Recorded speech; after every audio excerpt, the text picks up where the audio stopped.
So definitely Blastmaster KRS-One from Boogie Down Productions. I feel like when I was in high school, I went to a high school, one I didn't want to go to. It was like one of the rougher high schools in my neighborhood. And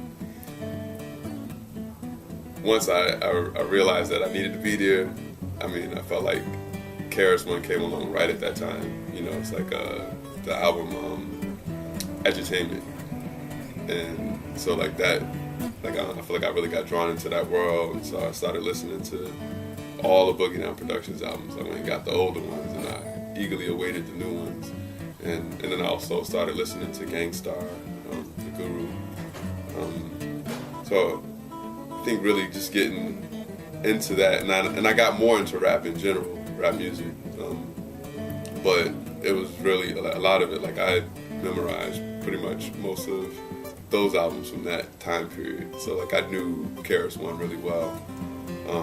And as far as him expressing himself as a teacher of hip hop and really establishing that, even on a metaphorical level, I think is something that I'm definitely finding myself to be in the tradition of, and that's okay with me, especially as an MC and as a poet. I find that he's definitely a big influence. And later on it came once I discovered him, but even before I had discovered him, others were always telling me that I reminded them of him when I performed, and that's Gil Scott-Heron.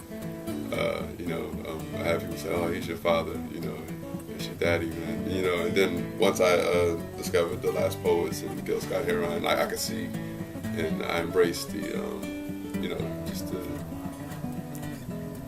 I don't know if it's a comparison or just the fact that they're saying that there's some similarities in even the voice, I guess. So I remember, trying to write my first rhymes in 3rd grade, and different points in high school where, I may have, like some friends who have written poetry for fun, for humor's sake. And just beyond that, I know I really got into it when I was in college. I don't know what exactly it was at that point, but even just the opportunity to share my ideas. Like I remember like the first couple of poems that I wrote, I was really motivated to write towards a certain purpose. Shortly after I had left graduate school and I returned to Newark, I remember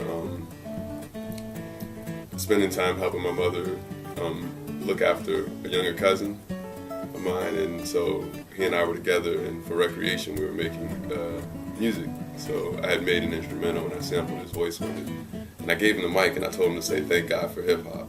So he said "Thank God for Hip Hop," and I incorporated it into the track that I was working on, and then I liked the way the arrangement sounded with him saying "yeah" and "Thank God for Hip Hop," and so I wrote a poem called "Thank God for Hip Hop."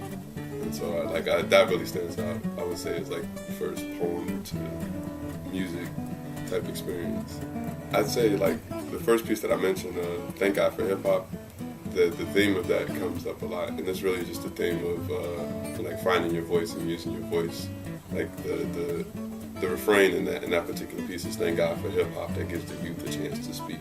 The response is "Thank God for Hip Hop, thank God for Hip Hop." So like I feel like, because I'm an educator, because I do enjoy working with all ages, including adults, I find like ways to connect with every age.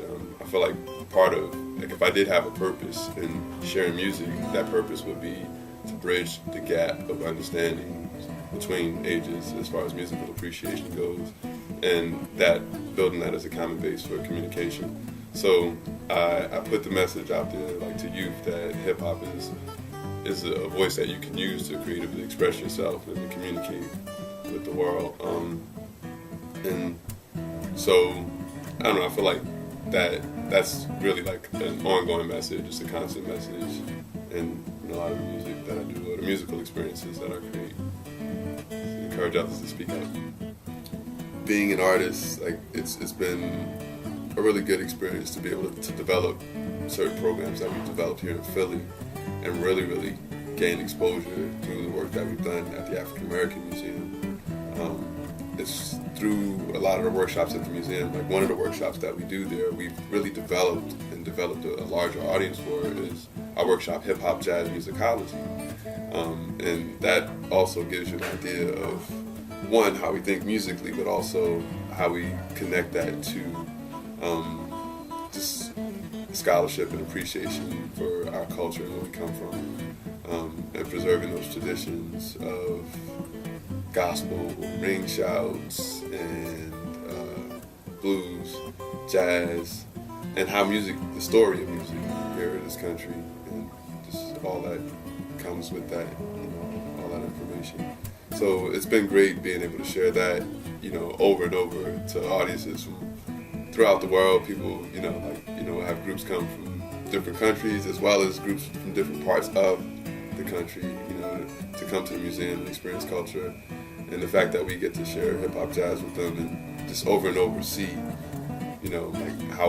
how connected people feel to African American history and to American history within that context, and how free they feel to participate and share what they know, as well as, give feedback saying that they walked away with something, or that they had a lot of fun exploring the traditions.